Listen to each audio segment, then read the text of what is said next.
আসসালামু আলাইকুম। গল্প দ্য সাইলেন্ট ম্যানর লাইকনিতে ডায়না ইমরোজ লাকি পর্ব ৫১। ছাপ ছাপ কুয়াশায় দঙ্গল বাদবাসী মেজাজে গড়িয়ে যাচ্ছিল। সবুজ গালচের মতো বিছানো চা গাছের উপর দিয়ে সিন্ধুতলি নিকটবর্তী নদীর দিকে বিচ্ছিরি মন খারাপ করে দেওয়ার সকালগুলো গোটানো মতো টেনে টেনে নিয়ে আসছিল স্যাঁতস্যাঁতে দিনের প্রথম শুরুর আকাশটা। সূর্যের তীব্র ঝিলিক নদীর জলে পড়ে চিকচিক করেছে। মাঝিরা নৌকা বাইছে, গুনগুন করে কেউ গানও গাইছে, অসময়ের গান। সকাল সকাল কেউ গান গায়, ওনারা গাইছেন। লোকগুলো আত পাগল নয় তো? সুফিয়ান ভাবছে। গতকাল সারা রাত ঘুমায়নি। কখনো ফারদিনার কবরের কাছে, কখনো বাড়ির ছাদে গিয়ে মাথা নিচু করে ফারদিনার কবরটির দিকে তাকিয়েছিল। যারা ঘুমোয় না তাদের সাথে রাত দিনের হিসেব না করলেই চলে, তবু প্রকৃতির নিয়মে যেন করতেই হয়। সুফিয়ান ভোরবেলা ঘরের জানালাটা খুলে দিয়েছিল। চোখ পড়েছিল ক্ষেতের দিকে, যেখানে ফারদিনাকে দাঁড়িয়ে থাকতে দেখেছিল। প্রথমে খুশি হলেও পরক্ষণেই মনে পড়েছিল মানুষটি আর দুনিয়াতে নেই। এরপর মুখের অভিব্যক্তি পরিবর্তন করে দাতব আলমারি থেকে পাঞ্জাবি পাজামা বের করে নিয়ে বাথরুমে প্রবেশ করে। গত কদিন ধরে এক পোশাকেই ছিল সে। ময়লা রক্তে দুর্গন্ধ সৃষ্টি হয়েছিল। বেশ কিছুক্ষণ বসে গোসল সেরে নিজেকে পরিচ্ছন্ন করে দীর্ঘদিন পর নিজেকে খানিকটা পরিপাটি করে এরপর ফারদিনার কবরের কাছে গিয়েছিল। দূর থেকে ঘুরে ঘুরে দেখছিল। যতবার ফারদিনার কবর দিকে দেখছিল ততবার নিজেকে অপরাধী মনে হয়েছিল। কান্না করতে চাইছিল না, তবুও চোখের কোণে বিন্দু বিন্দু জল জমছিল। তাৎক্ষণিক চোখের জলটুকু মুছে ফেলে নদীর তীরের দিকে হাঁটতে হাঁটতে চলে আসে। বেশ কিছুক্ষণ ধরে বসে বসে সিগারেট টানছিল। ফারদিনার বাচ্চামিগুলো মনে করে একা একা হেসে উঠল। কখনো তার মনে হয় ফারদিনা মরেনি, বেঁচে আছে। এক্ষুনি কোথাও থেকে এসে বলবে বাঁশিওয়ালা। সুফিয়ান যেন শব্দটি শুনতে পেল, নড়েচড়ে বসল। এদিক ওদিক তাকালো, কোথাও কেউ নেই। ভাবনার জগৎ থেকে শব্দটি বেশি এসেছিল। সুফিয়ান কারো পায়ের শব্দ পেল। ঘাড় ঘুরিয়ে পেছনে দেখল বিনতি এসেছে। ও এসে সুফিয়ানের পাশে বসে। সুফিয়ান পুনরায় আশেপাশে দেখে বলল, তুই বাইরে কেন বের হয়েছিস? তোমাকে খুঁজতে খুঁজতে চলে আসলাম। আজকাল তোমাকে বিশ্বাস করতে পারছি না। কখন কি করে বসো কে জানে। থেমে বিনতি সুফিয়ানকে দেখল। সেই পুরনো দিনের মতো আজ সুফিয়ান সাদা রঙের পাঞ্জাবি পাজামা পরেছে। বড্ড স্বচ্ছ দেখাচ্ছে তাকে। এতক্ষণ বিনতি খেয়াল করেনি। গতকাল অবধি বাইয়ের চেহারায় নিষ্প্রাণ একটা ভাব ছিল। আজ তার চেহারার উজ্জ্বলতার কিছুটা উন্নতি হয়েছে। বিনতি খুশি হলো মনে মনে। সুফিয়ান নদীর দিকে একবার, দ্বিতীয়বার বিনতির দিকে চেয়ে বলল, কি দেখছিস? আজ একটু পরিবর্তন লাগছে আমাকে, বলে ফিক করে হাসল। কষ্টের মাঝে লুকানো হাসি হঠাৎ ফুটে উঠলেও যেন কষ্টটা কমে না, বরং বাড়ে। বিনতি বলল, তোমার হাসিতেও আজকাল ভয় হয় ভাই। যেদিন আমি দুনিয়া ছেড়ে চলে যাব সেদিন ভয়টা চিরদিনের জন্য দূর হয়ে যাবে ভাই। বিনতির চোখে আবার জল চলে আসলো। সুফিয়ান মৃদু হাসল। মস্কারাও বুঝিস না, আমি তোকে ছেড়ে কোথাও যাব না, এই কথা দিলাম। তার দুই হাত দিয়ে বিনতির ডান হাতটা শপথ স্পর্শে শক্ত করে চেপে ধরল। তোমার যদি কিছু হয়ে যায় তবে আমি কিন্তু সহ্য করতে পারবো না ভাই, এটা শুধু মাথায় রেখো। মাথায় তো কত কি রেখেছিলাম, শেষমেশ কিছুই রইল না। ভাগ্যে হয়তো এটাই ছিল। অতীতে পড়ে থাকতে নেই ভাই, ফিরে এসো অতীত থেকে। কিছু কিছু অতীত থেকে কখনো ফিরে আসা যায় না বোন। মনে হয় পিছন থেকে টেনে ধরে আছে। তুমি ভাবছো কেউ ধরে রেখেছে পেছন থেকে। ভাবনাটাই ছেড়ে দাও, দেখবে সব ঠিক হয়ে যাবে। সুফিয়ান আকাশের দিকে তাকিয়ে লম্বা শ্বাস ফেলে বলল, ভাঙা জিনিস জোড়া লাগে না। আমার হৃদয়টা বহু খণ্ডে খণ্ডিত হয়ে আছে। আমার ভাঙা হৃদয়ের মেরামত একমাত্র ফারদিনা করতে পারত, কিন্তু আমি তাকেই তো যন্ত্রণায় শেষ করে দিলাম। সুফিয়ানের চোখ বেজা জলে নদীর প্রতিচ্ছবি ফুটে উঠল। বিনতি শুধুমাত্র তার ভাইয়ের পাঞ্চে মুখখানি দেখল। কখনো অসহায় দেখায়, কখনো হাসি খুশি দেখায়। কষ্টগুলো তাকে আষ্টে পিষ্টে জড়িয়ে ধরে রেখেছে। চাইলেও আর ছুটতে পারবে না সে। বিনতি নিশ্চিত হলো, ভাই, তুমি চাইলে তোমার জীবনটা নতুন করে সাজাতে পারো। দেখো, মানুষের জীবনে খারাপ সময় আসে, পরিস্থিতি একরকম থাকে না, পরিবর্তন হয়। তুমিও পরিবর্তন করো। আমি আমার জীবনের শেষ দিনগুলো পর্যন্ত ফারদিনাকে ভেবেই বেঁচে থাকতে চাই। ওকে ভুলে নয়, বরং ওর স্মৃতি আঁকড়ে ধরে বাঁচতে চাই। আমার জীবন আর চাইলেও সাজাতে পারবো না। সাজা রংটাই যে সমুদ্রের জলে ডুবে গেছে। ফারদিনার স্মৃতি আঁকড়ে ধরে বেঁচে থাকতে চাই। সুফিয়ান বেঁচে থাকার কথা বলেছে, সে বেঁচে থাকতে চায়, হোক সেটা ফারদিনার স্মৃতি আঁকড়ে ধরে। মিন্তি নিঃশব্দে হাসল, খুশিতে মাথা চুলকালো। তার ভাইয়ের মানসিক চিন্তাধারা ধীরে ধীরে পরিবর্তন হচ্ছে। মিন্তির আনন্দ হচ্ছে। ও খুব করে চাইছে, আল্লাহর নিকট দোয়া করছে, যাতে ওর ভাইয়ের ভাবনা থেকে আত্মহত্যা করার চিন্তাভাবনা দূর করে দেন তিনি। গত রাতেও বিনতি নামাজে আল্লাহর কাছে দোয়া করেছে।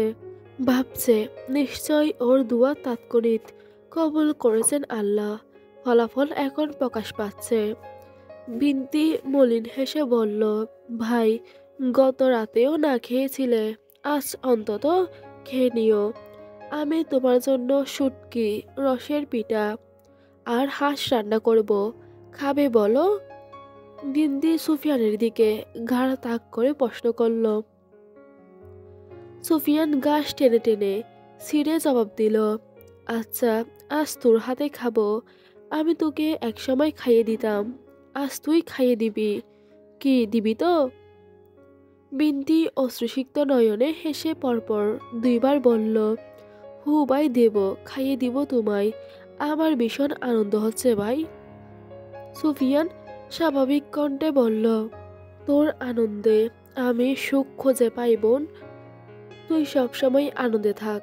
বিনতি হাসল, কিছু বলো না। সুফিয়ান বলল, এখন এখান থেকে চলে যা, রান্না বান্না কর, লোকজন চলে আসবে।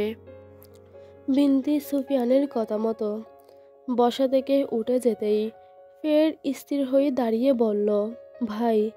এবার বিনতির কণ্ঠে অন্যরকম বার্তার লক্ষণ প্রকাশ পেল। সুফিয়ান চোখের দৃষ্টি সচল করে ঢং করে বলল, বলুন ছোট্ট রানী। পহেলা ফাল্গুন আসতে আর মাত্র কিছুদিন বাকি। সুফিয়ান ভ্রু কুঞ্চিত করে ফেলল, তো সেদিন বিশেষ একটি দিন ভুলে গেছো? সুফিয়ান যথেষ্ট চাপ প্রয়োগ করলো মস্তিষ্কে। পহেলা ফাল্গুন ঘিরে বিশেষ দিনটির কথা মনে করার তীব্র চেষ্টা করল। তার চেষ্টা বিফলে গেল, মনে পড়ল না। ভুলে গেছি। কি সেদিন? বিনতি আশ্চর্য হলো। সুফিয়ান কখনো পহেলা ফাল্গুনের কথা ভুলে না, আজ ভুলে গেছে। তবু বিনতি নিজেই বলল, পহেলা ফাল্গুন তোমার জন্মদিন, তুমি 32 বছরে পা ফেলবে।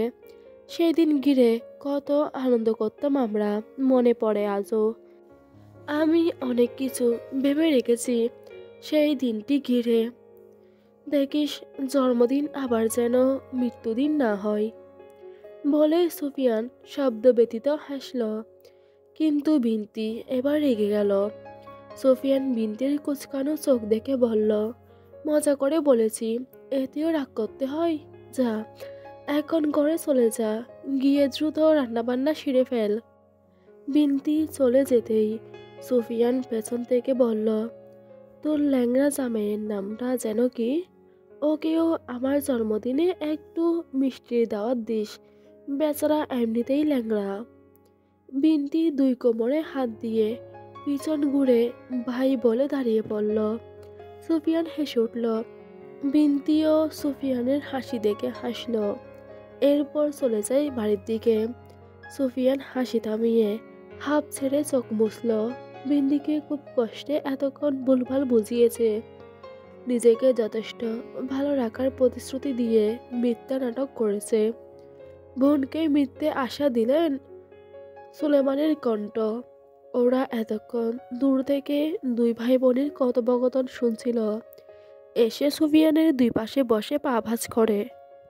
সুফিয়ান বলল, কি করার, বোনটা আমার জন্য কষ্ট পাচ্ছে, ওর কষ্ট দেখতে পাচ্ছি না, ওকে খুশি করতে আমার এতটুকু অভিনয় করতেই হলো। অভিনয়টা বাস্তবে রূপ দেন, বলল বত্রু। আপাতত সেটাই চাচ্ছি। সুফিয়ানের কণ্ঠে জোর পাওয়া গেল। সুলেমান বলল, আপনার বয়স 31, কিন্তু দেখে মনে হয় আরো কম। কিভাবে নিজের সৌন্দর্য বজায় রাখলেন? বলে সবাই মিলে হেসে উঠল। সুফিয়ান জবাবে বলল, পুরুষদের সৌন্দর্য ধরে রাখতে হয় না, আমিও রাখিনি। বাবা একজন সুদর্শন পুরুষ ছিলেন, তবে ওনার গায়ের রংটা ফর্সা ছিল। আমি তার মতোই, তবে শ্যামবর্ণের। আপনি যদি আপনাকে স্বচক্ষে দেখতেন তাহলে বুঝতেন আপনি কতটা সুদর্শন। নয়তো ওই জমিদারের মেয়ে আপনার প্রেমে পড়ত না, বলল সুলেমান। সুফিয়ান ঠোঁট বাঁকিয়ে হেসে বলল, হলেও হতে পারে, চল তোদের আমার সমস্ত ক্ষেত দেখিয়ে দিই। বলেই কজন উঠে হাঁটা শুরু করলো ধান ক্ষেতের দিকে। নদীর অন্য পাশেই ধান ক্ষেত, বিশাল বড় নীলাভ আকাশের নিচে সারি সারি জমি, মাঝখানে সরু বাঁশের সাঁকো আর কই মাছের নড়াচড়াই। মাঝে মাঝে পানির উপর ভাঙা রোদ ঝিলিক দিয়ে ওঠে। একটি বক পাখি ধীর ভঙ্গিতে পানির ধারে নেমে দাঁড়িয়ে থাকে, কখনো এক পা এগিয়ে আবার থেমে যায়। মনে হয় এই নীরবতার মধ্যেও সে কিছু খুঁজে বেড়াচ্ছে। ধান গাছের ধুলাই বাঁচতে বাঁচতে হালকা কাদামাটির গন্ধে বেশি আসে নাকে। কিছু কৃষকরা তার ক্ষেতে কাজ করছে। দূর থেকে কিছু কৃষকের কণ্ঠ বেশি আসছে, সুরেলা গান। ওই পানি একটু ছাড়ো, কথাগুলো ভাঙ্গা হাওয়ায় মিলিয়ে যায়। পুরো দৃশ্যটি এক অদ্ভুত শান্তি ছড়িয়ে দিচ্ছে নরম সকালের মাঝে। মনে হয় ধান ক্ষেতের প্রতিটি শীষ, প্রতিটি বাতাসের ছোঁয়া এই গ্রাম্য জীবনকে নিজের মতো করে গল্প বলছে। সুলেমান ওদের কাছে দৃশ্যটি আকর্ষণীয় লাগলো। আলিমনগড় এর থেকে সিন্ধুতলি গ্রামটি অত্যন্ত চিত্রাকর্ষক বলেই ধরে নিল ওরা। সুফিয়ান তাদের পিতৃপুরুষে রেখে যাওয়া ধন সম্পত্তি নিয়ে এটা ওটা ধান ক্ষেতের এক সারির মাঝে বসে পায়চারি করতে করতে বলছে।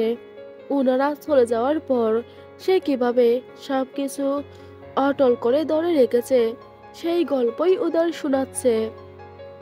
ওরাও মাটিতে বসে মাথা তুলে সুফিয়ানের দিকে তাকিয়ে শুনছে। দূরের কৃষকরা ক্ষেতের সার দিচ্ছে, কখনো ক্ষেতের দিকে কখনো সরু চোখে সুফিয়ানের দিকে দেখছে। কতদিন পর ওদের সর্দারকে ক্ষেতে দেখছে, দেখেই যেন তারা শান্তি পাচ্ছে। সুফিয়ান কথা বলতে বলতে ক্ষেত ছেড়ে দূরে তাকালো তার বাড়ির দিকে। সেখানে একজন বোরকা ওয়ালি দাঁড়িয়ে আছে। সে যেন দূরের দৃষ্টি ঠিক সুফিয়ানের দিকেই ফেলে রেখেছে। সুফিয়ান চোখ সরিয়ে নিল, তার বক্তব্য অবিরত রাখল। সুলেমান হুট করেই মাঝখান থেকে প্রশ্ন করল, আপনাকে আজ কেন যেন সেই আলিমনগরের সুফিয়ান ভাইয়ের মতোই লাগছে। আপনার পরিবর্তনটা ভালো লাগছে, কিন্তু তারপরও। সুলেমান বাকি কথা গিলে ফেলল। সুফিয়ান ও রেশ টেনে বলল, তোরা আলিমনগরের হালচাল জানতিস, এখানের কোনো কিছুই জানিস না, বুঝিস না, তাই শিখিয়ে দিচ্ছি। আলাদা করে শিখিয়ে দিতে হবে না। আপনি তো সবসময় আমাদের সাথেই থাকবেন, বলল লাল মিয়া। সুফিয়ান হালকা মাথা ঝাঁকিয়ে বলল, হুঁ, তারপরও তোদের শিখানো আমার দায়িত্ব। সুফিয়ানের ফের দৃষ্টি গেল সেই বুড়কাওয়ালির দিকে। মেয়েটি ঠিক কোথায় তাকিয়ে আছে সুফিয়ান বুঝতে পারছে না। সুফিয়ান কৌতূহল বশত নিজেকে ফেলে পেছন ঘুরে দেখল। ক্ষেত ব্যতীত কিছুই নেই যা তীক্ষ্ণ দৃষ্টিতে দেখার মতো। সুফিয়ান তাদের নিয়ে ধান ক্ষেতের মধ্যে থেকে ধীর পায়ে হাঁটতে শুরু করলো। হাঁটতে হাঁটতে ওদের কাজের বাকি নির্দেশ দিচ্ছে, ফাঁকে ফাঁকে চোখ তুলে বোরকা ওয়ালি মেয়েটির দিকেও তাকাচ্ছে। সুফিয়ানদের অনুসরণ করে মেয়েটিও দূর থেকে একই সাথে সামনে এগোচ্ছে। সুফিয়ানের রাগ উঠল, দাঁতে দাঁত চেপে সামনে এগিয়ে গেল। ধানকে ছেড়ে তারা রাস্তায় উঠেছে। সুফিয়ান ওদের আজকে কাজে লাগতে বারণ করেছে, বলেছে আগামীকাল সবকিছু ভালোভাবে বুঝিয়ে শুনিয়ে দিবে, এরপর কাজে লাগবে। ওরাও আর তার আদেশের বিরুদ্ধে গেল না। সুফিয়ান পাঞ্জাবির পকেট থেকে সিগারেট বের করে ধরিয়ে নিল। বোরকাওয়ালি মেয়েটিকে খুঁজল, আশেপাশে আর মেয়েটিকে দেখা গেল না। কে ছিল মেয়েটি? সুফিয়ানকে দেখছিল নাকি অন্য কাউকে, অন্য কিছু? সুফিয়ানের মনে প্রশ্ন জাগল, জবাব মিলানো দরকার ভেবেই সুফিয়ান বাড়ির পথে হাঁটা শুরু করলো। আজ শুক্রবার, পথে ঘাটে লোকজনের খুব একটা আনাগোনা দেখা যাচ্ছে না। চারপাশ কেমন এক নিস্তব্ধতায় ঘেরা। বাড়ির সামনে এসে সুফিয়ান হঠাৎ থমকে দাঁড়ায়। মনে হলো এই বুঝি কেউ তাকে আড়ালে দেখছে। সে ঘুরে ঘুরে চারপাশ তাকালো, কাউকেই দেখতে পেল না। তার অস্থির চোখ দেখে সুলেমান দ্রুত তার দিকে এগিয়ে এসে জিজ্ঞাসা করলো, কাকে খুঁজছেন? সুফিয়ান মিথ্যা বলল, তোদের। আর মিথ্যা বলার অভিনয় হলো না। বজ্রু দৌড়ে ফেলে বলল, অন্য কাউকে বা অন্য কিছু খুঁজছিলেন? বলুন, কি খুঁজতেছিলেন? সুফিয়ান প্রসঙ্গ এড়াতে চেষ্টা করলো। পরপর কয়েকবার সিগারেটে টান দিল, এরপর সিগারেটের শেষ খণ্ডটি ফেলে দিল। বলল, আসমাত, মনে হলো আসমাতকে দেখেছি আবছা চোখে। আসমাত ওই ধলা বিলাই? সে তো বিদেশ চলে গেছে। জাহাজ চলাচল শুরু হয়েছে গতকাল থেকেই। ও, সুফিয়ান ছোট্ট শব্দে জবাব দিয়ে আবার বলল, রশিদ চাচা শহর থেকে ফিরেছেন? সুলেমান এবার জবাব দিল, শুনেছি আজ ফিরবে। ফিরেছে কিনা বলতে পারছি না। আর যমুন্নেসা ফুফু? উনি সব জেনে ফেলেছেন নিশ্চয়। সুফিয়ান জিজ্ঞেস করে আবার ধীরপটে হাঁটতে শুরু করলো। লাল মিয়া হাঁটতে হাঁটতে বলল, হুঁ, উনি সেদিন নাকি কিছু টেরও পাননি। টের না পেয়েছে ভালো হয়েছে। ওদিন উনি উল্টোপাল্টা কিছু বললে হয়তো উনাকেও উপরে পাঠিয়ে দিতাম। সুফিয়ানের কথা শুনে সুলেমানরা হেসে উঠল। সুফিয়ানের তখন আবার মনে হলো তাকে কেউ অনুসরণ করছে। সে দ্রুত পিছন ঘুরল, অনুসরণকারী যাতে আড়ালে যেতে না পারে। এবার দেখতে পেল সেই বুড়কাওয়ালিকে। সুফিয়ান দাঁড়িয়ে যায়, ওরাও দাঁড়িয়ে যায়। সেই সাথে বুড়কাওয়ালি মেয়েটিও দাঁড়িয়ে পড়েছে থ হয়ে। সুফিয়ান ওদের বলল, তোরা এখানেই দাঁড়া, আমি আসছি। বলেই বুড়কাওয়ালি মেয়েটির দিকে পা বাড়াতেই মেয়েটি এক পা দুই পা করে পেছনে সরে যায়। এরপর সুফিয়ান এর দিকে পিঠ ঘুরে চলে যায় সোজা পথে। সুফিয়ান আশ্চর্য হলো, বলল, মেয়েটা কি অদ্ভুত, মনে হচ্ছে আতপাগল। সুলেমান ওরা একসাথে হেসে উঠল, বলল, আতপাগল না, মনে হয় পুরোটাই পাগল। বলা শেষে হেসে উঠল আবারও। মেয়েটি নিষ্পথে যেতে যেতে কবার পিছন ফিরেও তাকিয়েছিল। সুফিয়ানও একবার পিছন ঘুরে ওর চাহনি দেখেছিল। মেয়েটিকে সে আন্দাজ করতে পারল না। তাদের কোনো আত্মীয় স্বজন নেই, যার ফলে সঠিক উত্তর মিলল না। বিনতি রান্নাবান্না শেষ করে মাংসের গন্ধ আসছে, চারপাশ রন্ধন গন্ধে ভরে আছে। যে কারণে রান্নার এমন সুগন্ধে খিদে বেড়ে যাবে। যার খাবারের প্রতি অনীহা, সেও খেতে চাইবে। বিনতি রান্না শিখেছিল তার মায়ের থেকে। মাঝে মধ্যে সুফিয়ান ওর হাতের রান্না খেয়ে বলতো, তোর রান্না খেলে মায়ের কথা খুব মনে পড়ে। কারো শূন্যতা বয়ে বেড়ানো অনেক যন্ত্রণার, সেখানে সুফিয়ান প্রতিনিয়ত আপনজনদের হারানোর ব্যথা বয়ে বেড়াচ্ছে। বিনতি খাবার প্লেটে তুলতে তুলতে ওর ভাইয়ের কথা ভাবছে। সত্যি মানুষটা পরিবর্তন হলো, নাকি ওকে মিথ্যে আশ্বাস দিয়েছে, তাই ভাবছে। বিনতি আর নতুন করে অনাকাঙ্ক্ষিত কিছু ভাবতে চাইল না। ভাবনা ছেড়ে খাবার টেবিলে পরিবেশন করলো। সুফিয়ান সুলেমান ওরা ঘরের সামনে বসে বসে গল্প করছিল। সুলেমানদের কথাবার্তা সুফিয়ান কানে না নিয়ে, না বুঝেও হুহা প্রতিক্রিয়া জানাচ্ছে। তার মনটা পড়ে আছে ফাতিনার কাছে। মানুষটি দুনিয়াতেই নেই, অথচ তার প্রতিনিয়ত মনে হচ্ছে ফারদিনা তার আশেপাশে ঘুরে বেড়ায়। ফারদিনার গায়ের কণ্ঠটা অবধি সে পাচ্ছে, শুধু চোখ মেলে তাকালে কাউকেই দেখতে পায় না। বিনতি সদর দরজার কাছে এসে সুফিয়ানকে খেতে ডাকে, সাথে বাকিদের।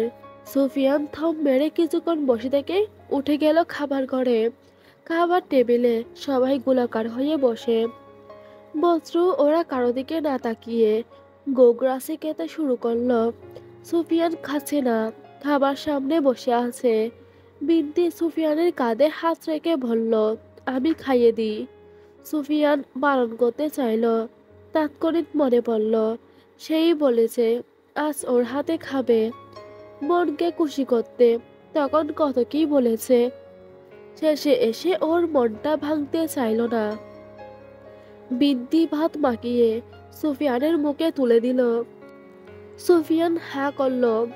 বিনতি সুফিয়ানের মাথায় আদুরে হাত বুলিয়ে বলল, আর নিজেকে শেষ করো না, ভাগ্যকে বিশ্বাস করো।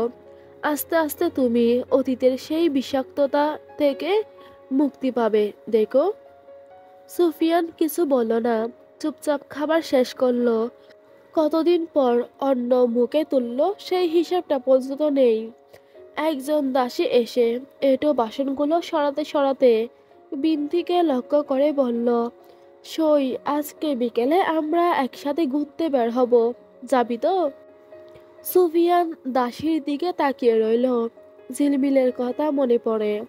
ঝিলমিলও ঠিক এইভাবেই ফারদিনার সাথে বন্ধুত্ব করে, ওর প্রয়োজনে পাশে থেকে বিশ্বাস অর্জন করে, এরপর ওর সাথেই বিশ্বাসঘাতকতা করে। সুফিয়ানের মনে ভয় ঢুকলো, কাউকে বিশ্বাসও করতে সে পারছে না। চোখ দুটো বড় বড় হয়ে গেল। দাসী এঁটো বাসন নিয়ে চলে গেল। বিনতি সুফিয়ানকে বলল, কি হলো, চুপসে গেলে যে? সুফিয়ান নরম গলায় বলল, তোর কোনো বন্ধুর দরকার নেই, কোনো দাসীর সাথে বন্ধুত্ব করবি না, এমনকি অন্য কারোর সাথেও না।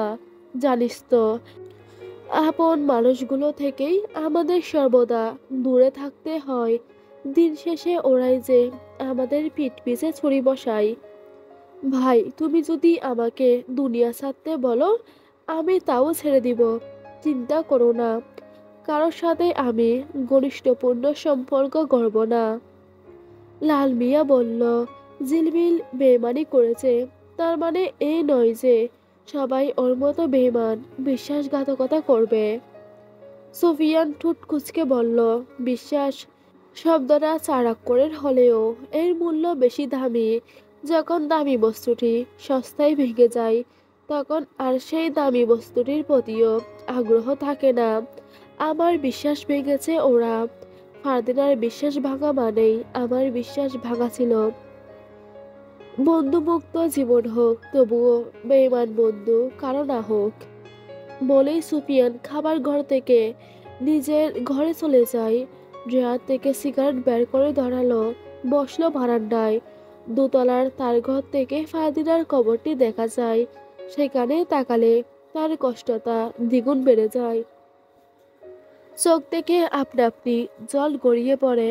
পাশে বেতের টেবিলের উপর তার মা বাবার ছবি সুফিয়ান নিজ হাতে অঙ্কন করেছিল। মায়ের দিকে তাকালো, কথা বলতে চাইছে তার সাথে। নিজের কষ্টগুলো মাকে বলতে পারলে বোধহয় কমে যেত। তার মা মাথায় হাত রেখে দোয়া করত। মুহূর্তেই হয়তো তার সমস্ত ব্যথা দূর হয়ে যেত। সুফিয়ান কেঁদে উঠল শব্দ করে। তার মা বাবার ছবিটি বুকের মাঝে জড়িয়ে ধরল। নীরব ঘরে একাকী বলল, না পাওয়ার দুঃখ ভুলে যাওয়া যায়, কিন্তু পূর্ণতার ছোঁয়া পেতে পেতে প্রিয় মানুষটিকে হারানোর ব্যথা সহ্য করার মতো নয়। কেন আমি সেদিন ফাদিনার সাথে জঘন্যতম কাজটি করতে গেলাম? সুফিয়ানের ভেতরে অনুশোচনার ভাট্টা চেপে বসে আছে। ঘুরে ফিরে একটাই প্রশ্ন তার ভেতর গুঁজছে। বিনতি সুফিয়ানের ঘরের দরজার সামনে এসে উকি মেরে ভাইকে দেখছে। তার ভাইটা পাগল প্রায়। কোনো উপায়ে যদি তার ভাইয়ের কষ্ট কমানো যেত, সেই উপায়কে বিনতি সবকিছুর বিনিময় হলেও ক্রয় করতে রাজি ছিল। অথচ সেই উপায়টুকু আর অবশিষ্ট রইল না। সব যেন সমুদ্রের জলে ধুয়ে মুছে সাফ হয়ে গেছে। দিন ফুরিয়ে সন্ধ্যা নেমে আসে ধরণীতে।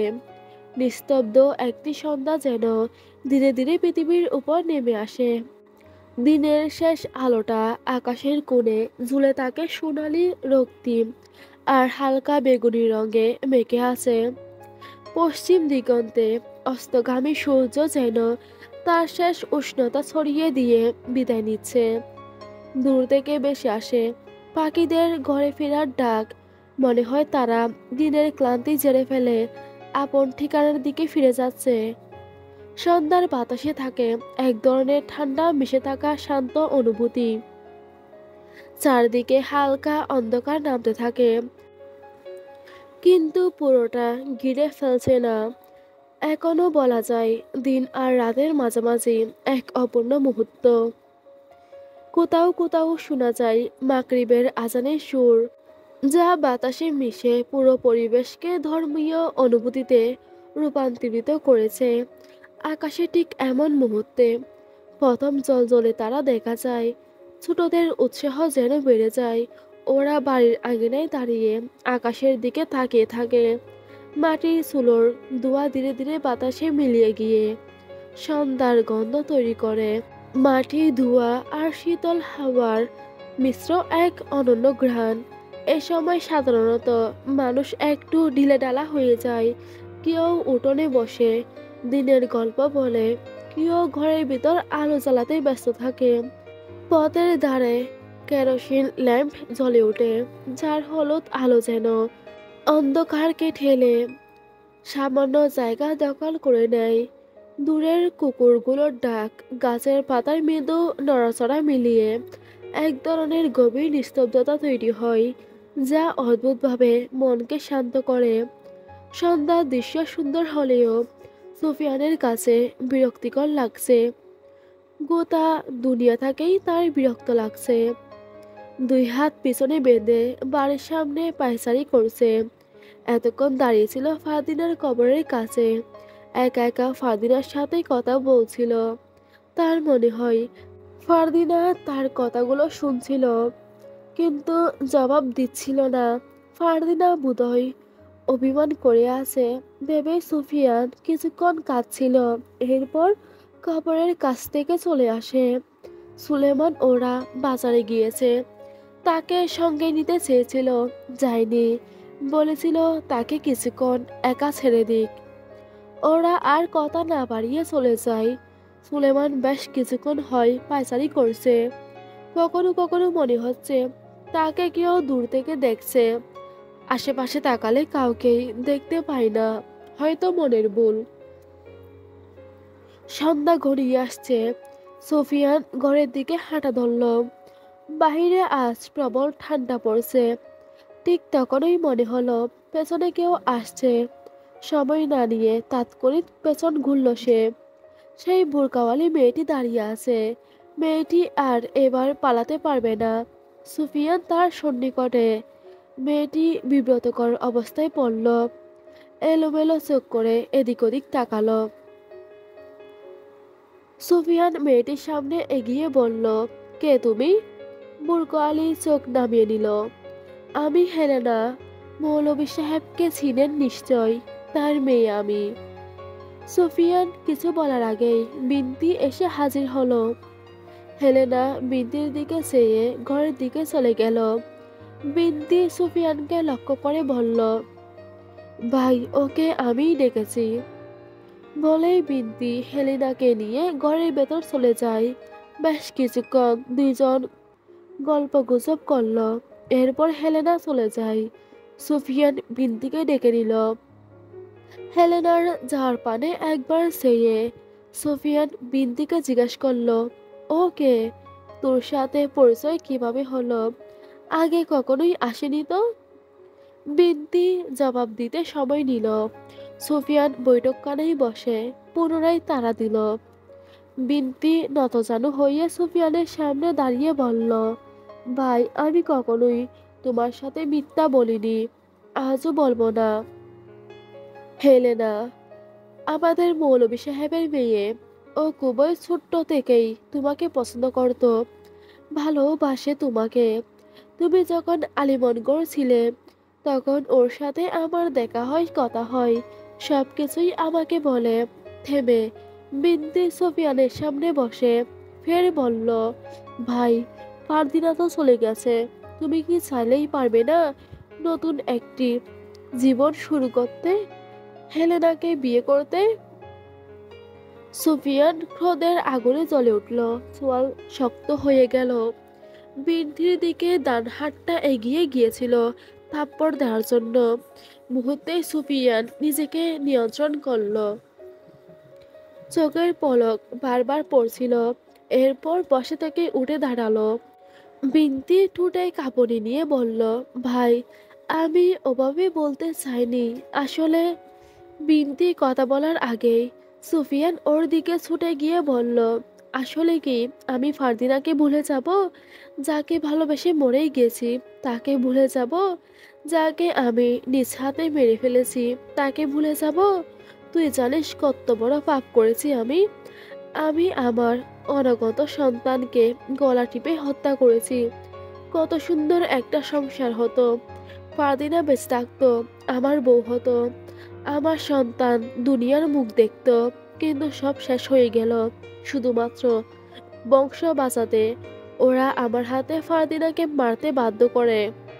আর আমিও শত শত গ্রামবাসীদের বাঁচাতে স্বার্থপরের মতো আমার জীবনের বিশেষ দুটো মানুষকে শেষ করে ফেলি। সুফিয়ানের চোখে জলের স্রোত নেমে এলো। সোফায় বসে পড়ল, মুখে হাত চাপা দিয়ে কেঁদে উঠল।